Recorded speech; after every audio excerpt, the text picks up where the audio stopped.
BJP. സംസ്ഥാന committee ഓഫീസായ കെ.ജി. Marar Bhavan ഇന്ന് കേന്ദ്ര ആഭ്യന്തരമന്ത്രി അമിത്ഷാ ഉദ്ഘാടനം ചെയ്യും. തുടർന്ന് തിരുവനന്തപുരം പുത്തരിക്കണ്ടം മൈതാനിയിൽ നടക്കുന്ന ബി.ജെ.പി. വാർഡുതല നേതൃസംഗമത്തിൽ കേന്ദ്രമന്ത്രി പങ്കെടുക്കും. ഉച്ചയ്ക്ക് ശേഷം ബി.ജെ.പി. സംസ്ഥാന നേതൃയോഗത്തിലും അമിത്ഷാ പങ്കെടുക്കുന്നുണ്ട്. അലക്സ് റാം മുഹമ്മദ് തിരുവനന്തപുരം വിവരങ്ങളുമായി ചേർന്നു. Alex, good morning. അലക്സ്, യഥാർത്ഥത്തിൽ ഈ കെട്ടിടം നാടിന് സമർപ്പിക്കാനായി അദ്ദേഹം എത്തുമ്പോൾ അദ്ദേഹത്തെ കാത്തിരിക്കുന്ന ഇത്തിരി പോരാട്ടങ്ങളുടെ കഥ കൂടിയാണ്. കാരണം ആഭ്യന്തര കലകം ചെറുതായി തലപൊക്കി തുടങ്ങിയല്ലോ ബി.ജെ.പിയിൽ.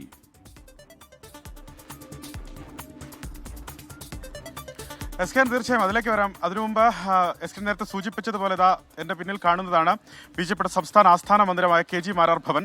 സംസ്ഥാനത്ത് ബി.ജെ.പി. സംബന്ധിച്ച് ബി.ജെ.പി. പ്രവർത്തകരെ സംബന്ധിച്ച് ഏറെ നാളത്തെ അവരുടെ കാത്തിരിപ്പിൻ്റെ, അവരുടെ അഭിമാനത്തിൻ്റെ, സന്തോഷത്തിൻ്റെ ഫലമാണ് ഈ കെട്ടിടം എന്നുള്ള കാര്യത്തിൽ തർക്കമില്ല. എസ് കെ നേരത്തെ ഇതിൻ്റെ പാലുകാച്ചൊക്കെ കെ സുരേന്ദ്രൻ അധ്യക്ഷനായിരുന്ന കാലത്ത് ഇതിൻ്റെ പാലുകാച്ചൊക്കെ കഴിഞ്ഞതാണ്.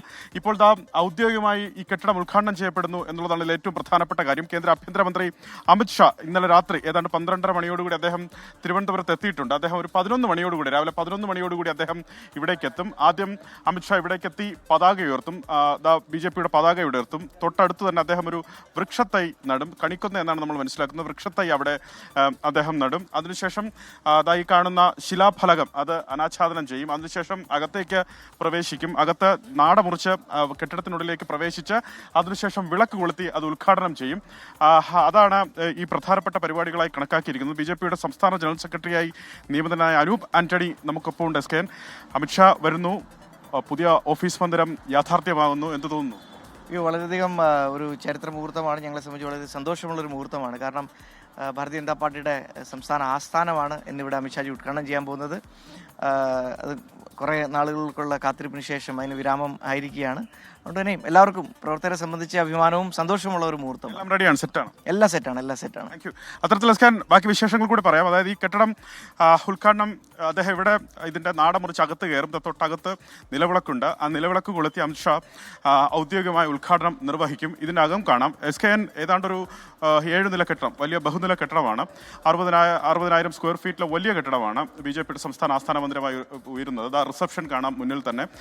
വികസിത കേരളം എന്ന് പറഞ്ഞ് ഒരു ഹെൽപ്പ് ഡെസ്ക് തൊട്ടടുത്ത് കാണാം.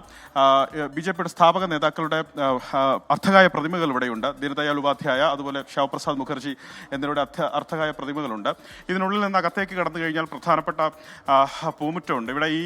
ഇവിടെ ബി.ജെ.പിയുടെ മുൻ സംസ്ഥാന അധ്യക്ഷൻ കെ.ജി. മാരാറുടെ അർത്ഥകായ വെങ്കല പ്രതിമയുണ്ട്. ഈ പ്രതിമയും അമിത്ഷാ അനാച്ഛാദനം ചെയ്യും. അതിനുശേഷം അദ്ദേഹം ഇവിടെ നിന്ന് പോകുക പുത്തരിക്കണ്ടത്തേക്കാണ്. പുത്തരിക്കണ്ടത്ത് ഇന്ന് ബി.ജെ.പിയുടെ വാർഡുതല പ്രവർത്തകരെ അഭിസംബോധന ചെയ്തുകൊണ്ട് അദ്ദേഹം സംസാരിക്കും. തദ്ദേശ തെരഞ്ഞെടുപ്പിലേക്ക് പാർട്ടി ഒരുങ്ങുന്നു എന്നുള്ളതാണ് ഏറ്റവും പ്രധാനപ്പെട്ട കാര്യം. അതിൽ വികസിത കേരളം എന്ന് അമിത്ഷാ പ്രഖ്യാപിക്കും. ഇതിൽ തന്നെ ഏതാണ്ട് 1.25 ലക്ഷത്തോളം പ്രവർത്തകരെ തിരുവനന്തപുരം, കൊല്ലം, അതുപോലെ ആലപ്പുഴ, പത്തനംതിട്ട ഉൾപ്പെടെ 4 ജില്ലകളിൽ നിന്ന് 1.25 ലക്ഷത്തോളം പ്രവർത്തകരെ ഈ പരിപാടിയിൽ നേരിട്ട് പങ്കെടുപ്പിക്കുമെന്നാണ് ബി.ജെ.പി. അവകാശപ്പെടുന്നത്. അതുമാത്രമല്ല മറ്റു ജില്ലകളിൽ നിന്നായി വാർഡ് തല, അതുപോലെ ബൂത്ത് തല പ്രതിനിധികളായും നിരവധി പ്രവർത്തകർ ഇതിൽ പങ്കാളികളാകും, വെർച്വലായി പങ്കാളികളാകുന്നു എന്നുള്ളതും പ്രധാനപ്പെട്ട കാര്യമാണ്. അതിനുശേഷം വീണ്ടും അമിത്ഷാ ബി.ജെ.പിയുടെ സംസ്ഥാന നേതൃയോഗത്തിൽ കൂടി പങ്കെടുത്തതിന് ശേഷമായിരിക്കും അദ്ദേഹം തിരുവനന്തപുരത്ത് നിന്ന് മടങ്ങുക. വൈകുന്നേരത്തോടുകൂടി തിരുവനന്തപുരത്ത് നിന്ന് മടങ്ങുന്ന അമിത്ഷാ കണ്ണൂരിൽ തളിപ്പറമ്പിലെത്തി ശ്രീ രാജരാജേശ്വര ക്ഷേത്ര ദർശനം കൂടി പൂർത്തിയാക്കിയതിനു ശേഷം രാത്രിയോടെ ഡൽഹിയിലേക്ക് മടങ്ങുമെന്നുള്ളതാണ് അദ്ദേഹത്തിന്റെ ഒരു പ്രോഗ്രാം ചാർട്ട്. അതിനുള്ള സുരക്ഷയും മറ്റു കാര്യങ്ങളും ക്രമീകരണങ്ങളും ഒക്കെ പോലീസ് ഒക്കെ ഒരുക്കിയിട്ടുണ്ട്. ബോംബ് സ്ക്വാഡിലെ അംഗങ്ങളൊക്കെ രാവിലെ തന്നെ ഇവിടെ എത്തി അവരുടെ പരിശോധനകളും മറ്റുമൊക്കെ പൂർത്തിയാക്കിയിട്ടുണ്ട്. നിമിഷങ്ങൾ മാത്രമുണ്ട് ബി.ജെ.പി. പ്രവർത്തകരുടെ സ്വപ്നം യാഥാർത്ഥ്യമാകാൻ. കുമ്മനം രാജശേഖരന്റെ കാലത്താണ് ഇതിന് തറക്കല്ലിടുന്നത്, ഈ കെട്ടിടത്തിന് തറക്കല്ലിടുന്നത്. കെ സുരേന്ദ്രന്റെ കാലത്ത് അത് പണി കഴിപ്പിച്ചു. രാജീവ് ചന്ദ്രശേഖർ സംസ്ഥാന അധ്യക്ഷനായിരിക്കുമ്പോൾ ഈ കെട്ടിടം ഉദ്ഘാടനം ചെയ്യുന്നു. അമിത്ഷാ അല്പസമയത്തിനകത്ത് ഇത് ബി.ജെ.പി. പ്രവർത്തകർക്കായി സമർപ്പിക്കും. എസ് കെ ഒരു കാര്യം കൂടി, അമിത്ഷാ തിരുവനന്തപുരത്ത് എത്തിക്കഴിഞ്ഞല്ലോ. അദ്ദേഹം എത്തിക്കഴിയുമ്പോഴാണ് ഈ മുരളീധര പക്ഷത്തെ വെട്ടിനിരത്തി എന്നൊക്കെയുള്ള പരാതികളും ഉയരുന്നത്. അപ്പം ഒരുപക്ഷെ അദ്ദേഹത്തിൻ്റെ സന്ദർശനം നടക്കുന്ന സമയത്ത് ഇവർ ഈ എതിർപ്പുകളൊക്കെ മൂടി വെക്കുമെന്ന് മനസ്സിലാക്കിയാലും വരും ദിവസങ്ങളിൽ ഈ എതിർപ്പുകൾ പുറത്തേക്ക് ചാടുമോ? എസ് കെ നിസ്സംശയം പറയാം, വലിയ അതൃപ്തി, വലിയ ഭിന്നത പാർട്ടിക്കുള്ളിലുണ്ട്. ഒരു വിഭാഗത്തെ പൂർണ്ണമായി വെട്ടിനിരത്തി പുതിയ ബി.ജെ.പിയുടെ സംസ്ഥാന ഭാരവാഹി പട്ടിക പ്രഖ്യാപിച്ചിരിക്കുന്നു പുതിയ അധ്യക്ഷൻ രാജീവ് ചന്ദ്രശേഖർ. വി മുരളീധര, കെ സുരേന്ദ്ര പക്ഷത്തെ വെട്ടിനിരത്തിയിരിക്കുന്നു. നേരത്തെ ഉണ്ടായിരുന്ന നേതാക്കളെയൊക്കെ ഒഴിവാക്കിയിരിക്കുന്നു. പ്രധാനപ്പെട്ട പദങ്ങളായ ജനറൽ സെക്രട്ടറി സ്ഥാനത്ത് നിന്ന് സി കൃഷ്ണകുമാർ, അതുപോലെ പി സുധീർ പോലുള്ള നേതാക്കളെ ഒഴിവാക്കി അവരെ വൈസ് പ്രസിഡന്റുമാരാക്കി നിയമിച്ചിരിക്കുന്നു. അതുപോലെ തന്നെ പരക്കെ അത്തരത്തിൽ ആക്ഷേപമുണ്ട്. വരുന്ന മണിക്കൂറിൽ നമ്മൾ അതുമായി ബന്ധപ്പെട്ട കൂടുതൽ വാർത്തകൾ പുറത്തുവിടും. പക്ഷേ അമിത്ഷാ പങ്കെടുക്കുന്ന ഈ സംസ്ഥാന നേതൃയോഗത്തിൽ അർത്ഥത്തിൽ BJP നേതാക്കൾ ഇതുമായി ബന്ധപ്പെട്ട അവരുടെ അഭിപ്രായ വ്യത്യാസങ്ങൾ ഉന്നയിക്കും എന്ന് കരുതുക വയ്യ. കാരണം അത്തരത്തിലൊരു പ്രശ്നം പാർട്ടിക്കുള്ളിൽ ഈ ദിവസമുണ്ട് എന്ന് കാണിക്കുകയാണെങ്കിൽ അത് വലിയ ക്ഷീണം പാർട്ടിക്ക് നൽകും എന്നുള്ള കാര്യം എല്ലാവർക്കും കൃത്യമായി തന്നെ അറിയാം. അത് പുതിയ സംസ്ഥാന അധ്യക്ഷനും പഴയ ടീമിനും ഒക്കെ കാര്യമായി തന്നെ അറിയാം.